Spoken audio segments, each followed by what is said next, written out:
สบายดีจ้าสบายดีพี่น้องสบายดีสุขคนค่ะสวัสดีตอนเย็นที่บ้านสวนนะคะเป็นตอนเย็นตอนบ่ายๆเด็กๆไปเก็บหอยมาได้หลายพี่น้อง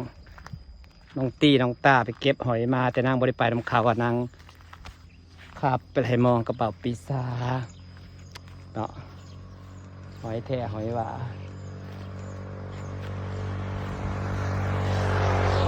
มาดูต้นไม้การเปลี่ยนแปลงต้นไม้ค่อยแตกยอดแล้วค่อยไปเบิ่งหอยพี่น้องต้นมากระทันกระติดไปแล้วมาแล้งเขาสีเอาอิฐไปอ้อมมันไว้เป็นสัญลักษณ์มันละกะสีใส่ฝุ่นมันใส่ปุ๋ยมันแต่ต้นอย่างอื่นเขียวงามผักคืออย่างนี้ว้ายโอ้ยหมดเริ่มกินแล้วมาแล้งสีดยาบ้งเริ่มมากินแหละกับสีดเมื่อก่อนกับฝนตกห้ำสีดเมื่อก่อนกับฝนตกห้ำแตกยอดเปิดแล้วราคาใส่เกาหลีกับเขียวเปิดแล้วราคาข่อยจะเสียหยาข้างนอกนี่บงมากินแล้วมาแรงสีดยาพี่เนาะบงมันหมักอะไรได้ต้นอันนี้ก็แตกยอดไปเลยเขียวงามจริงๆส่วนต้นพุทธาที่เอามาปลูกใหม่กระติดไปละจ้ะเขียวไปแล้วมันติดยอดมันเขียวไปเลยนี่เสาอิฐมาอ้อมในบัดนี้มันติดมันเขียวไปแล้วเอาอิฐมาอ้อมฝนตกสมือจนน้ำบ่ระบายนี่เขียวหมดแล้วเขียวหมดแล้วนี่ปีหน้าก็เตรียมได้กินหมากเลยนี่ติดเลยไปเลือกหอยเสื้อแม่ตาเลือกหอยนี่บ่งมาหักกระสีดยาเมื่อวานสีดยาแล้วฝนตกห้ำแล้วมันก็เลยแบบเลยบ่ออกแมลงสีดใหม่บ่ไหวบ่งลายเรียรอนี่ป้าเท่าเสียงน้องตีเลือกหอยนี่หน่อไม้นางก็เริ่มขึ้นหมดแล้วนะคะฝนตกมายังก็มีการเปลี่ยนแปลงหมดนะคะนี่ปฏิจุลินทรีย์ยังบริเหตุของหุงกระดกอันนี้เขากระปลูกน้อยหนาไปกินโลกเอาต้นมาเขียบมาขยายออกไปเนาะขยายตามหลักขั้วนี่ต้นมะม่วงเราก็แตกยอดขึ้นมาอีกแล้วเพราะว่าจะเอาพุ่นขี้หมูมาใส่สั่งขี้หมูก็เจ้าอยู่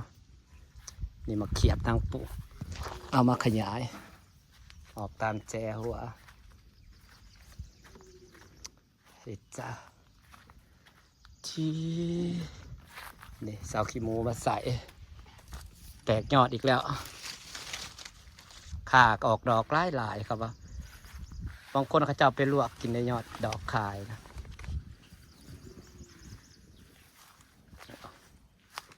แตกยอดเขาสิเอาหอยที่นี่เก็บมาได้สามารถปล่อยเครื่องหนึ่งเมื่อคืนนี่ฝนตกแห้งอันนี้ล่มแยงล่มอีกแล้วจังหน่อยจะสิแปงเลือกหอยแล้วจังสิแปงนี่มันออกดอกพี่เนาะออกดอกปลาค่อยกระฝนตกแห้งเมื่อคืนนี่แยงคนล่มตกสุมือได้แปลงสุมือ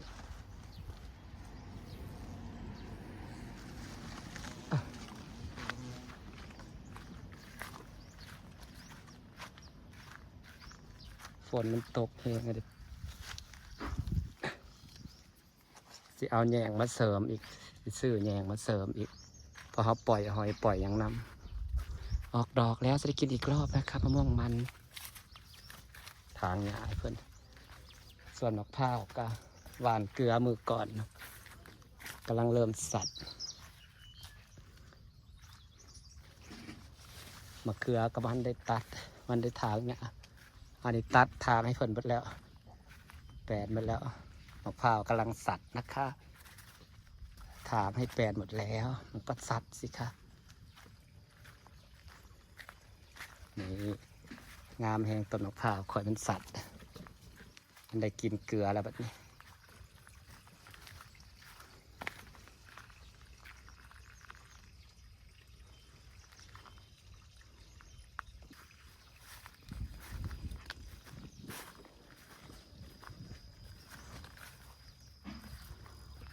เดี๋ยวไปเลือกหอยซอยน้องติกันเด้อจ้าโอ้โหต้นนี้เริ่มสิบวมแล้วสิรอดจิบะคะหญ้าก็เริ่มขึ้นเขียวแล้วนะคะสิได้ตัดหญ้าตัดยุงนะปัดนี่ไปดูหอยกันหอยเยอะมากดูของกินบ้านเราต้นนี้กระสิลกออกแข็งใช่ปะแม่เทียไปปล่อยอยู่สามีนะไปปล่อยเลือกใส่ปลาลูกดูเลือกหอยตะเลือกเราไปปล่อยนี่เลือกหมักหอยเลือกหมักหอยจ้าดิจ้าหอยไปปล่อยดีก็เตะกะละมังอันนี้เลยเอาไปปล่อยลงหนองเขา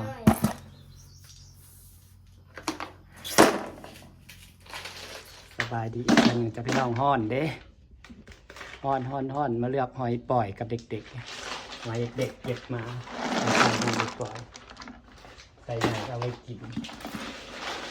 ใส่ไหนตัวแล้วจะเอาไปปล่อยหรอเชอรี่เอาไปถิ่มของบอลใหม่เด้อมันแผ่ไว้ทีเนี้ยเอาไปขายก่อนคือว่าเขาจะเอาเลยเขาจะให้ปลูกอันนี้จะ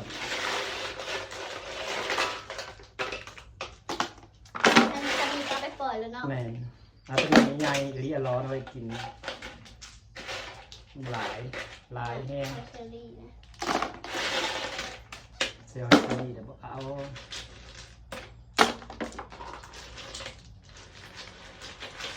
แล้วสิเอาแยงมาอ้อมใหม่อีกรอบจะอ้อมรอบพวกพี่น้องแยงเขียวตัวนี้ขึ้นไปอ้อมรอบพวกใบปลาลูกปีการเว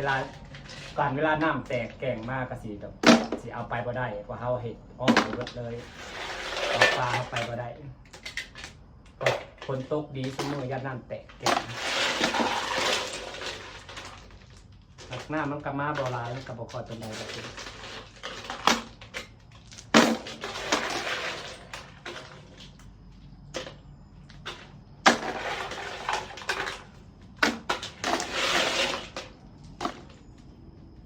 เชอรี่ของอะไรเนื้อเชอรี่เนาะคนเดียวได้ถามสีดำๆนี่แหละเชอรี่มันพาดำบ่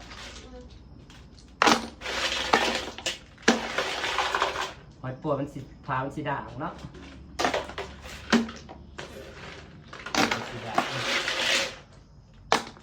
เขาบอกไปเนื้อได้หลายเนาะเขาจะไปเนื้อได้ไปกระสอบ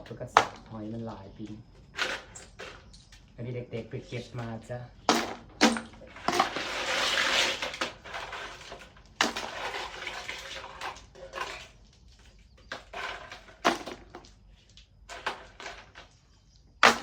ดาไปถ่ายคลิปเด็กๆลอยไปเก็บดาไปถ่ายคลิป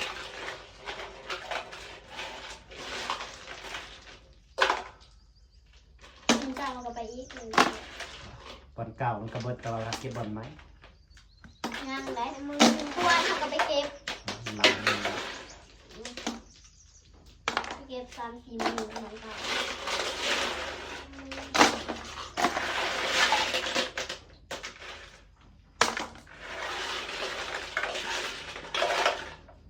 เชอรี่ฝากตัวกวดทามีสีดำฝากเป็นสเปรย์เก็บนะ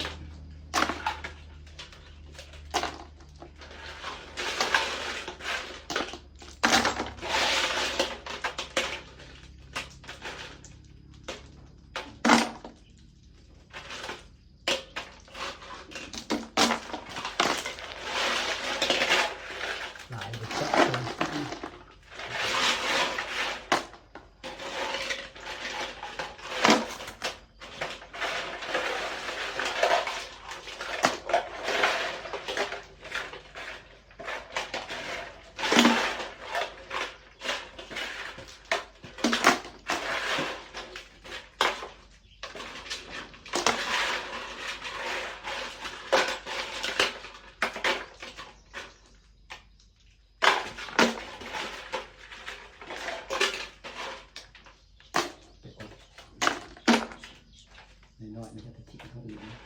ผ่ไม่ได้ไปเฉลี่ยไปพอแล้วเทลงหน่อ เอา ย เจียวไปปล่อยเลย ก็เอาไว้เนี่ยเอาไปกินนี่เอาไปก่อนมันกันซ้ำกันเนี่ยอันนี้นี่อันนั้นเอาไว้เนี่ยแล้วเราไปกินลงหัวแผ่มาเทหอยลงนี่จ้า อันนี้จะมาเท เอาทั้งตัวเขาเลือกอ่ะเด้เอามาเททั้งใหญ่กันนี่เทลงเลยค่ะให้มันเต็มสระกันไปเลย นี่ออกแม่แพรพันธุ์นะจ้า ใครตัวนี้กระเท